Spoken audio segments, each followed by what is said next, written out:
WordPress basic পর্বে আমরা বলেছিলাম যে ভবিষ্যতে আমরা হয়তো দেখব যে গ্র্যাভেটার কিভাবে ইউজ করতে হয়। গ্র্যাভেটার মানে হচ্ছে এই যে আমি এখানে অ্যাডমিন হিসেবে লগ ইন করেছি, এইখানে আমার ছবি প্রদর্শিত হবে বা আমি এখানে যে ছবি দেব সেই ছবি প্রদর্শিত হবে। শুধুমাত্র সেটাই না, আমরা যে ইমেল ব্যবহার করে গ্র্যাভেটার ক্রিয়েট করব, সেই ইমেল দিয়ে আমার যত ওয়ার্ডপ্রেস ওয়েবসাইট থাকবে বা যত ওয়ার্ডপ্রেসের আমি কমেন্টে ওই ইমেল ব্যবহার করে কমেন্ট করব, তার প্রত্যেকটা জায়গায় ওই ছবিটা অটোমেটিক্যালি চলে আসবে। তো ঠিক এটাই আমরা দেখব যে কিভাবে এই গ্র্যাভেটার অর্থাৎ এই গ্লোবাল একটি পিকচার ওই ইমেলের জন্য সেট আপ করে দেওয়া যায়। গ্র্যাভেটার সিলেক্ট করার জন্য আপনি জাস্ট গ্র্যাভেটার লিখে গুগলে সার্চ করবেন গ্রাভাটার। এখানে দেখবেন প্রথমেই ওদের গ্র্যাভেটার ওয়েবসাইট চলে এসেছে gravatar.com। এখানে চলে যাবেন, এখান থেকে প্রথমে আপনাকে সাইন আপ করে নিতে হবে, ক্রিয়েট ইউর ওন গ্র্যাভেটার। তো এখানে কথা হচ্ছে আমাদের এই ওয়েবসাইটটা আমরা admin@learnwithitbari.com এই ইমেল দিয়ে খুলেছিলাম, কিন্তু আসলে মজার ব্যাপার হচ্ছে cPanel আমাদের এই ইমেল অ্যাড্রেসই ক্রিয়েট করা হয়নি।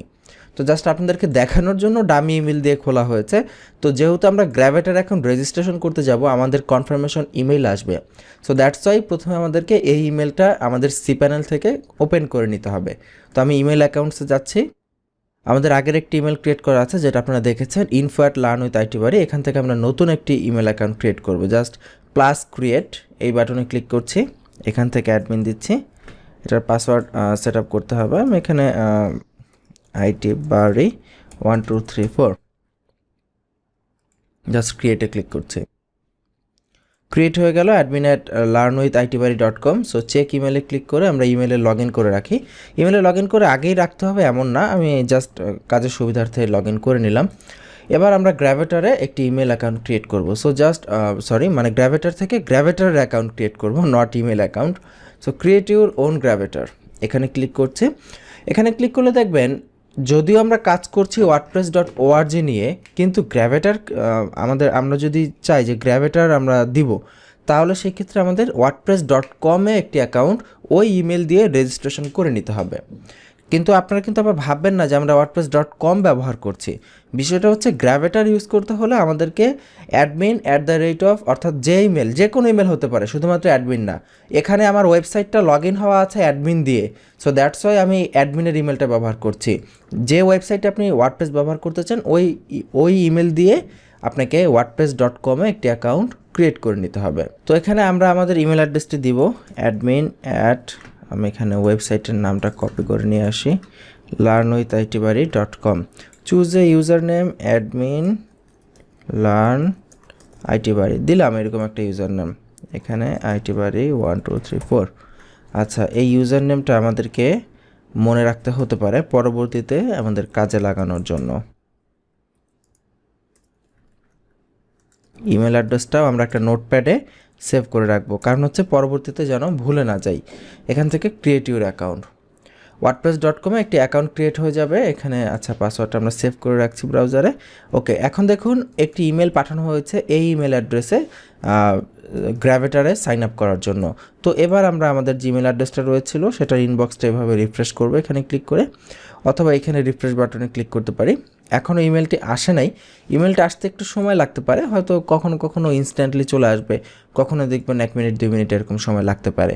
তো আমি ভিডিওতে অপেক্ষা না করে ভিডিওটা এখানে অফ করে আমি পেজটা রিফ্রেশ করে দেখছি। ইমেলটা চলে আসলে আমরা আবার পুনরায় ব্যাক করব। এই যে ইমেলটি চলে এসেছে, activate@learnwithitbari wordpress.com থেকে মেইল এসেছে, এটার ভেতরে আমরা প্রবেশ করছি। প্রবেশ করলে এখানে অ্যাক্টিভেট করার জন্য একটি লিঙ্ক এসেছে, সো লিঙ্কে ক্লিক করছি। এবার আমরা wordpress.com-এ আমাদের ইমেলটি ভেরিফাই হয়ে গেছে। তো যেহেতু wordpress.com-এ আমাদের এই অ্যাকাউন্টটি হয়ে গেল, এবার আমরা আবার পুনরায় গ্র্যাভেটার ওয়েবসাইটে ব্যাক করব। ধরেন আমি গ্র্যাভেটার ওয়েবসাইটের হোম পেজে চলে গেলাম, এখান থেকে এবার আমরা সাইন ইন করব wordpress.com দিয়ে, যেহেতু এই ইমেল দিয়ে ওয়ার্ডপ্রেসে আমাদের একটি অ্যাকাউন্ট করা আছে। তো এবার আমরা সাইন ইনে ক্লিক করছি।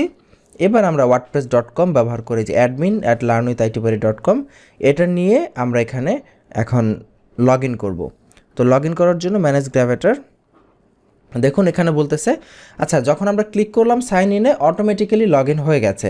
এখন বলতেছে হুপস আপনার কোনো গ্র্যাভিটার নেই, কোনো ইমেজ নেই, একটি ইমেজ এখান থেকে অ্যাড করে নিন। সো আমি এখানে add one by clicking here নতুন একটি ইমেজ এখান থেকে অ্যাড করব। সো আপলোড নিউতে দিচ্ছি, এখানে আমি চুজ ফাইলে ক্লিক করছি, কম্পিউটারের ভেতর থেকে যে কোনো একটা ইমেজ আমরা চুজ করে দিব। সেটা আমার প্রোফাইল ফটো হতে পারে বা যে কোনো কিছু হতে পারে। ধরেন আমি যে এই ফটোটা এখানে আমি দিতে চাই বা অন্য কোনো ইমেজ যদি আমি দিতে চাই সেটা এখান থেকে দেওয়া যাবে। আমি ধরেন এই যে এই ফটোটাই আমি এখান থেকে দিব, এটাকে আমি চুজ করে দিচ্ছি, নেক্সটে দিচ্ছি। আচ্ছা ছবিটার রেজুলেশন খুবই খারাপ, এই জন্য ঝাপসা হয়ে আসতেছে। যাই হোক এটা আমরা এখানে ক্রপ ইমেজে দিলে ইমেজটাকে এখান থেকে ক্রপ করা যাবে। আর এখানে যেহেতু ফুলটাই সিলেক্ট আছে, ফুলটাকে আমরা এখান থেকে এটাকে বড় ছোট করতে পারি। এখান থেকে আমরা ক্রপ ইমেজে দিয়ে এবার আমরা গ্র্যাভিটারটাকে সেট আপ করে দেবো। দেখুন এটা হচ্ছে আমাদের ইমেজের গ্র্যাভিটার রেটেড। এখান থেকে বিভিন্ন স্টাইল সিলেক্ট করা যায়, আমরা সিম্পলি এটা যেটা আছে সেটা দিয়েই ওকে দিয়ে দিলাম। তার মানে এবার এটা হচ্ছে আমাদের গ্লোবাল গ্র্যাভিটার। এখন আমি এই ইমেল অ্যাড্রেস ব্যবহার করে পৃথিবীর যে কোনো ওয়ার্ডপ্রেস সাইটেই কমেন্ট করি না কেন সেখানে আমার এই ছবিটি দেখাবে। যে কোনো জায়গায় আমি ওয়ার্ডপ্রেসে অ্যাকাউন্ট করি না কেন অটোমেটিক্যালি আমাকে এই ছবিটা দেখাবে। এখন হচ্ছে এটা হচ্ছে আমার গ্লোবাল গ্র্যাভিটার সেট আপ হয়ে গেছে।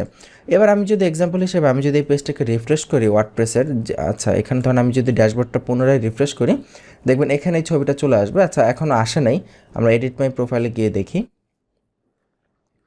আচ্ছা এই যে দেখুন প্রোফাইল পিকচার হিসেবে এই যে এই ছবিটা এখানে চলে এসেছে। এইখানে আসলে এখনও লোড হয় নাই, এটাও হয়ে যাবে। কিন্তু দেখেন এই যে প্রোফাইল পিকচারে এটা অটোমেটিক্যালি এখান থেকে সেট আপ হয়ে গেল। আমরা যদি একবার লগ আউট করে লগ ইন করি আশা করি লোড হয়ে যাবে। আচ্ছা এখানে এখনও লোড হচ্ছে না, যাই হোক এটা কোনো ইস্যু না, এটা ঠিক হয়ে যাবে কারণ আমরা এখান থেকে এডিট মাই প্রোফাইল সেকশনে গিয়ে দেখেছি যে আমাদের গ্র্যাভিটার হিসেবে এটা সেট আপ হয়ে গেছে। সো এই ছিল আসলে গ্র্যাভিটারের সেটিং। আই হোপ আমরা বুঝতে পেরেছি। আচ্ছা এখানে আমার মনে হচ্ছে যে ভিডিওটা শেষ করার আগে আমরা একটু দেখে নেই যে আসলে এখানে কেন ছবিটা আসে নাই। প্রোফাইলে এইখানে এসেছে কিন্তু এইখানে তো আসার কথা একবারই।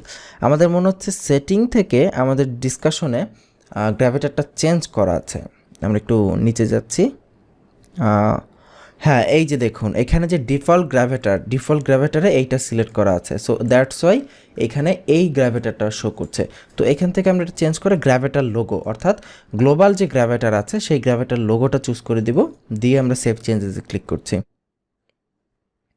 এবার দেখুন অটোমেটিক্যালি সেই গ্র্যাভিটার চলে এসেছে ওপরে দেখুন। এখন আপনি যে জায়গায় করবেন সেই জায়গায় যদি গ্র্যাভিটার ওপেন করা থাকে, এই গ্র্যাভিটার সিলেক্ট করা থাকে, তাহলে আপনার এই ছবিটা সেখানে প্রদর্শিত হবে। আই হোপ আমরা বুঝতে পেরেছি। তো আজকের পর্ব এই পর্যন্তই। আপনারা সবাই আপনাদের গ্র্যাভিটার সেট আপ করে ফেলুন। আর আগামী পর্বের আমন্ত্রণ জানাচ্ছি। ভালো থাকবেন। আল্লাহ হাফিজ।